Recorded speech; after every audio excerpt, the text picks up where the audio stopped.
Погранвойска Таджикистана обвинили Кыргызстан в провокационных действиях на границе. Опасные террористические организации, известные в мире, продолжают активизироваться на таджикско-афганской границе. Стали известны подробности приговора журналисту Далерии Мамали. Путин подписал указ о введении военного положения в Донецких и Луганских народных республиках, Запорожской и Херсонских областях.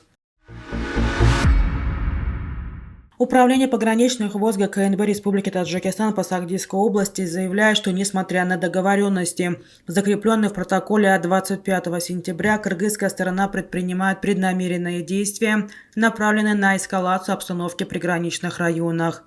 В заявлении отмечается, что провокационные действия отдельных граждан Кыргызской республики направлены на дестабилизацию ситуации, подготовку огневых позиций, создание окопов и траншей, продолжение стягивания дополнительной военной техники и регулярное нарушение воздушного пространства Республики Таджикистан является явным подтверждением намерений в планах кыргызской стороны. Отмечается, что с 26 сентября по 15 октября беспилотные летательные аппараты Кыргызской республики 13 раз нарушали воздушное пространство Республики Таджикистан на территории города Исфара и Бабаджангафуровского района Сагдийской области. Несмотря на устные и письменные договоренности с кыргызской стороной в нарушение положений протокола номер 42 от 25 сентября этого года, зафиксированы факты переброски военной техники, тяжелого вооружения и дополнительных военных формирований в приграничные районы. О недружественных намерениях кыргызской стороны свидетельствуют участившиеся факты военных учений. Наблюдается продолжение информационных атак в СМИ и соцсетях, направленных против Республики Таджикистан. В последнее время кыргызские масс-медиа активно распространяют материалы о новоприобретенных беспилотных аппаратах и испытаниях беспилотников собственного производства, подчеркнуто в заявлении таджикских погранвойск.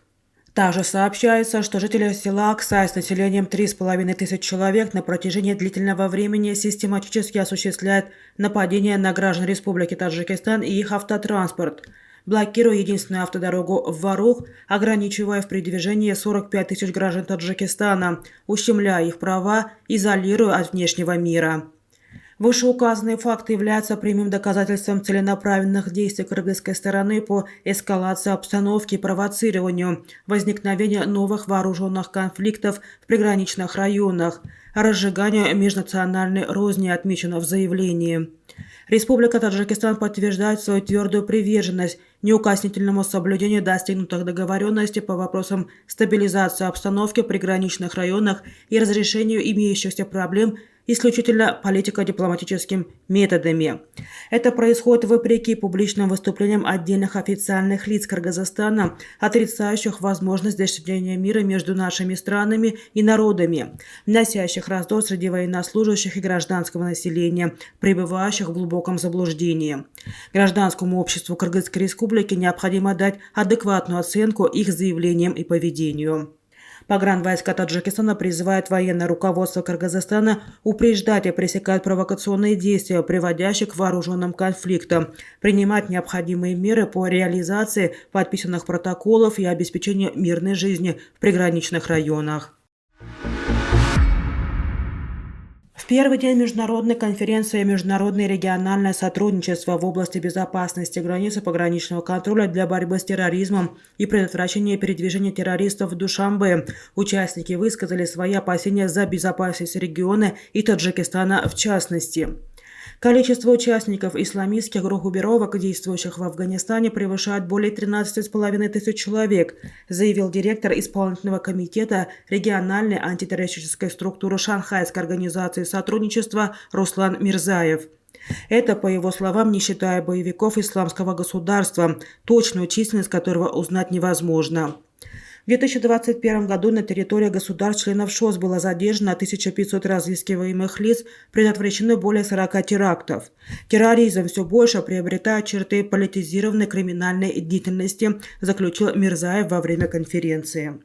Он выразил мнение, что победить радикалов можно только путем профилактики. Силовая борьба с терроризмом напоминает стрижку газона. Чем чаще стрижешь, тем гуще растет, подчеркнул он. Об опасности прорыва таджикско-афганской границы заявил и генпрокурор Таджикистана Юсуф Рахмон. Он рассказал, что самые опасные террористические организации, известные в мире, продолжают активизироваться на таджикско-афганской границе. Границы государств Центральной Азии нуждаются в глобальной защите от терроризма, заявил генпрокурор. Страны Центральной Азии остаются самым уязвимым для террористов, особенно Таджикистан, имеющий общую с Афганистаном границу, отметил он. Юсуф Рахмон предупредил, что с учетом большой протяженности, а также сложного ландшафта местности, проникновение террористов в Таджикистан и другие страны становится все более очевидным. И поэтому решение о защите рубежей центральноазиатских государств требует совместных международных усилий.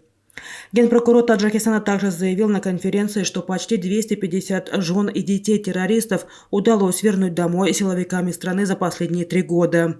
По словам Юсуфа Рахмона, большинство жен экстремистов оказались в зоне боевых действий не по своей воле, а многие из детей родились уже за рубежом. Несмотря на то, что в стране действует программа по реабилитации и интеграции таких граждан, некоторые женщины не хотят отказываться от своих террористических идей, отметил генпрокурор. Еще одна опасность – это наркотрафик из Афганистана, который бьет антирекорды. Наркотрафик из Афганистана в Таджикистан вырос почти вдвое, сообщил генпрокурор республики. Генеральный секретарь Организации Объединенных Наций Антонио Гутерреш в своем видеообращении заявил, что вызовы на границах, в том числе организованная преступность, является угрозой современного мира. ООН и другие организации предлагают скоординированные совместные решения. Это требует от нас коллективно взглянуть и распознать исходные и другие причины радикализации. ООН приверженно работает при непосредственном взаимодействии совместно во имя мира, устойчивого развития прав человека в Центральной Азии и за ее пределами, добавил генсек ООН. Стали известны некоторые подробности приговора журналисту и блогеру Далера Имамали. 17 октября суд столичного района Шох-Мансур приговорил его к 10 годам заключения, а также обязал выплатить штраф. Однако подробности приговора, в том числе сумму штрафа, не были известны. Как пишет радио Узодии, источник в суде района Шох-Мансур сегодня, 19 октября, сообщил, что помимо 10 лет лишения свободы, суд обязал Далера Имамали выплатить штраф в размере 200 показателей для расчета, что равно 12 800 сомони. По словам источника, журналист будет отбывать свой срок заключения в колонии усиленного режима. Суд над Далером Имамали проходил за закрытыми дверями в СИЗО Душанбе. За исключением адвоката и некоторых родственников, остальных, в том числе представителей СМИ, не пустили в зал суда. Осведомленный источник сообщил, что в своем последнем слове Далер Имамали просил суд назначить ему минимальное наказание. Однако эта просьба журналиста не была принята, и суд назначил ему суровое наказание. Родственники и адвокат Далера Имамали пока не решили, будут ли они обжаловать приговор суда в кассационной инстанции. Садулло Каимзод, адвокат журналиста, сказал, что данный вопрос пока обсуждается.